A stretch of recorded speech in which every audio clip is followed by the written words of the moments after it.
sur la dernière partie de la grammaire, qui est la phrase interrogative, et nous allons voir que dans certains textes, il n'y en a pas, donc vous ne serez pas interrogé dessus. Alors c'est le cas par exemple dans le premier texte de la princesse de Clèves, où vous voyez, j'avais surligné des éléments se rapportant à la négation, mais il n'y a aucun élément se rapportant à l'interrogation. Même constat pour le texte numéro 2, pas de phrase interrogative, et même constat pour le texte 3, où il n'y a pas de phrase interrogative. C'est peut-être néanmoins l'occasion de proposer de la part de l'examinateur une transformation. Voilà la question qui pourrait être posée. Les palissades étaient fort hautes, et on pourrait vous poser la question, transformer cette phrase déclarative en une phrase interrogative. Et là, on vous donne le choix, c'est-à-dire une phrase interrogative qui serait totale, et donc à laquelle on répondrait soit par oui, soit par non, soit une phrase interrogative partielle, c'est-à-dire qui se rapporterait à un élément de la phrase. Les palissades étaient fort hautes, je vous ai dit d'éviter le « est-ce que », et je vous conseille plutôt de proposer une phrase avec inversion du sujet, ce qui pourrait donner « les palissades étaient-elles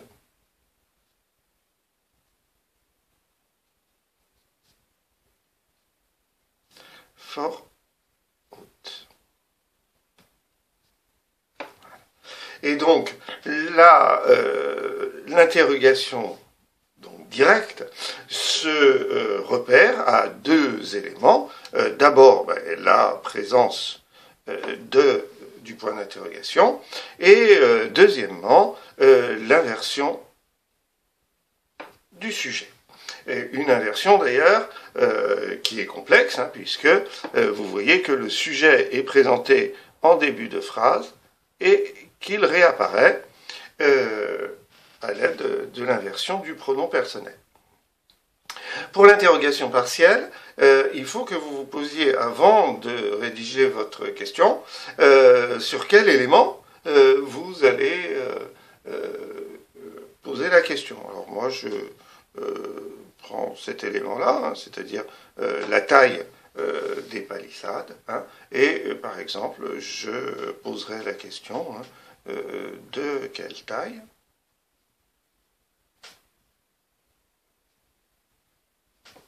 étaient les palissades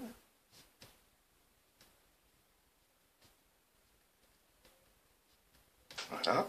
Et donc, vous voyez que l'interrogation partielle apparaît à travers cet élément interrogatif. Alors, vous voyez que, en fait, il s'agit, selon l'expression que vous utiliserez, soit un adjectif interrogatif, puisqu'il est suivi d'un nom, soit d'un déterminant interrogatif, puisqu'il est suivi d'un nom. Et vous voyez que dans la question directe, néanmoins, le sujet est inversé par rapport au verbe. Voilà. Donc voilà pour une transformation possible, mais dans un texte comme celui-là, les autres questions de grammaire sont tellement abondantes, que ce soit la négation ou que ce soit les propositions subordonnées, conjonctives, compléments circonstanciels, qu'il y a peu de chances que l'on vous interroge de cette façon-là. On passe maintenant à Victor Hugo, et dans le premier texte de Victor Hugo, Un jour je vis, eh bien, on se trouve dans la situation de ne pas avoir de phrase interrogative. Ce qui n'est pas le cas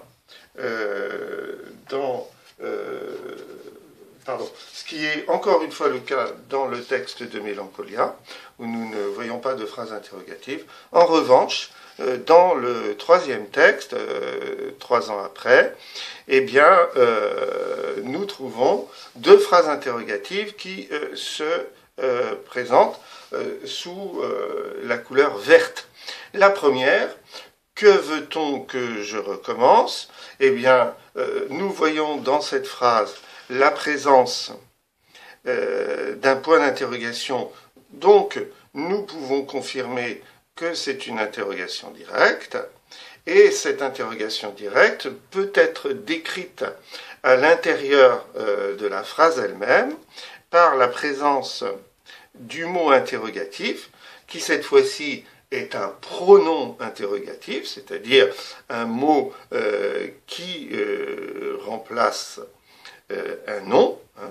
Par exemple, je veux recommencer ma carrière. Hein. Et puis, nous voyons encore une inversion du sujet par rapport au verbe vouloir. Nous avons, puisque nous avons un mot interrogatif dans l'interrogation directe, eh bien, nous avons une interrogation partielle.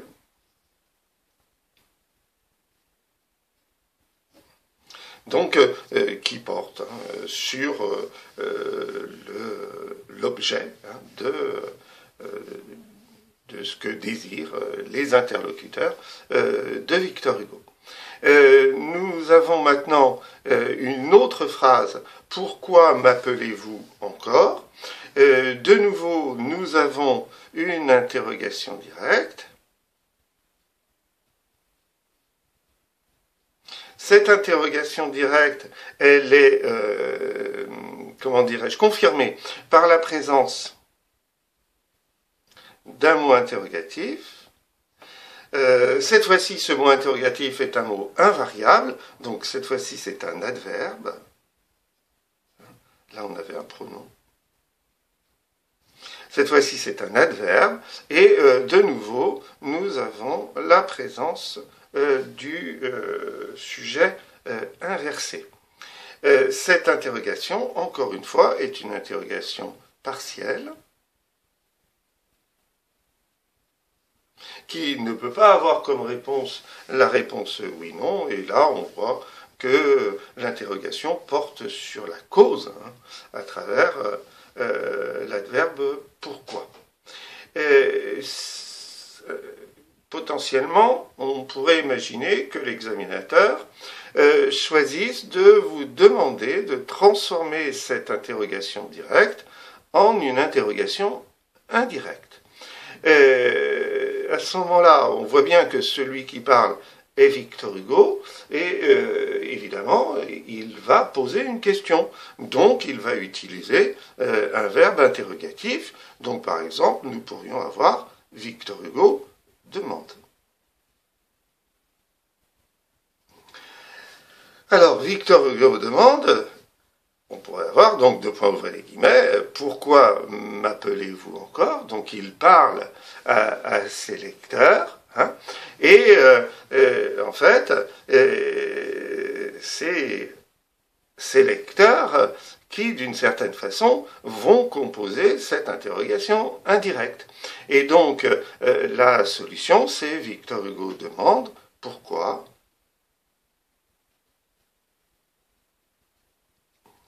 Le vous se transforme en nous. Hein, pourquoi nous l'appelons. Et là,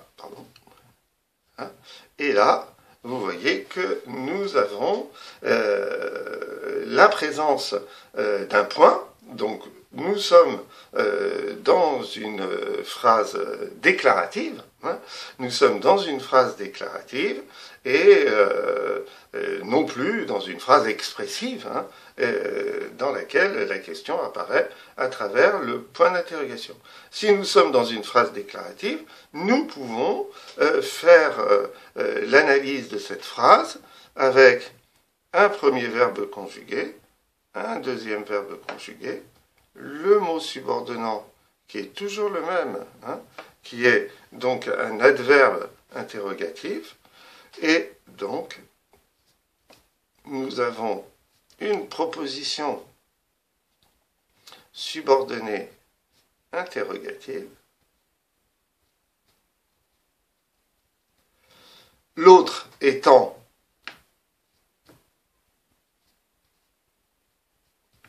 la proposition principale.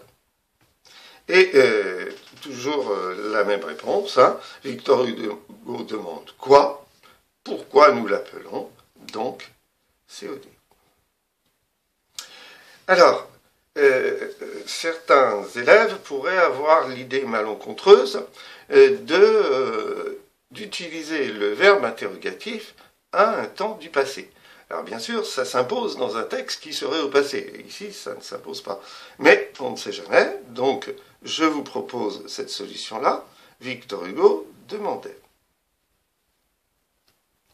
Pour la suite de la phrase, elle est absolument identique, sauf qu'il va y avoir un phénomène qu'on appelle la concordance des temps. Et donc, au lieu d'avoir le verbe de la proposition subordonnée qui est au temps d'origine, eh bien, il va falloir l'associer au temps de la proposition principale qui est au passé.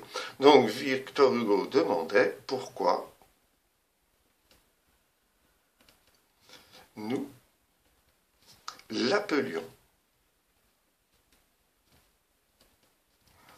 Et donc nous remarquons que le temps d'origine était à l'imparfait et le temps de la proposition subordonnée est aussi à l'imparfait. Donc on appelle ça concordance des temps.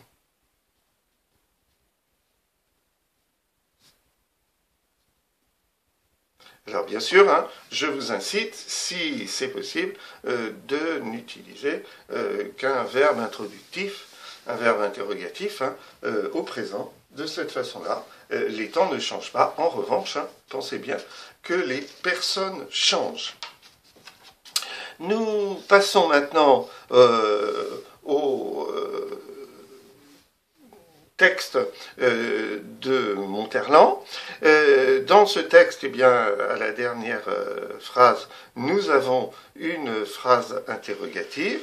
Nous remarquons que c'est une interrogation directe.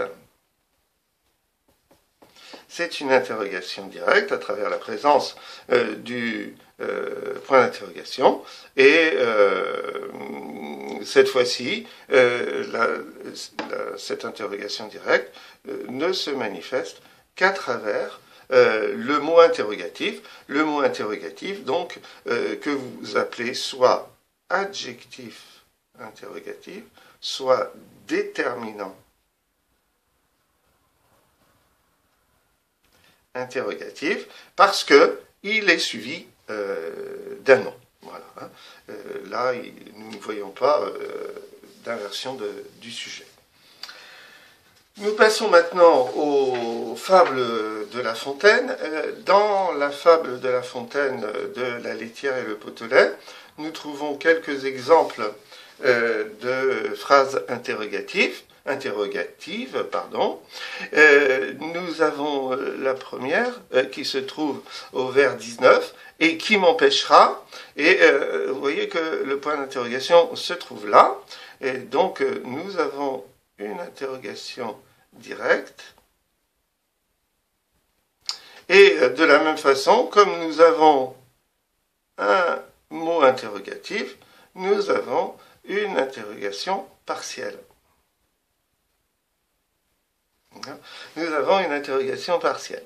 Là, évidemment, on ne peut pas répondre par oui ou par non à cette interrogation. Il n'y a pas d'inversion du sujet dans cet exemple.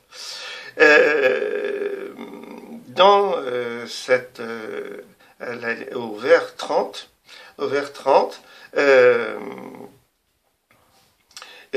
nous avons successivement deux phrases interrogatives.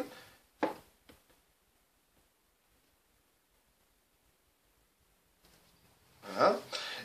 Ces deux phrases interrogatives sont des interrogations directes. Et la deuxième aussi, et puisqu'elles sont faites exactement de la même manière, et d'autre part, ce sont des interrogations partielles,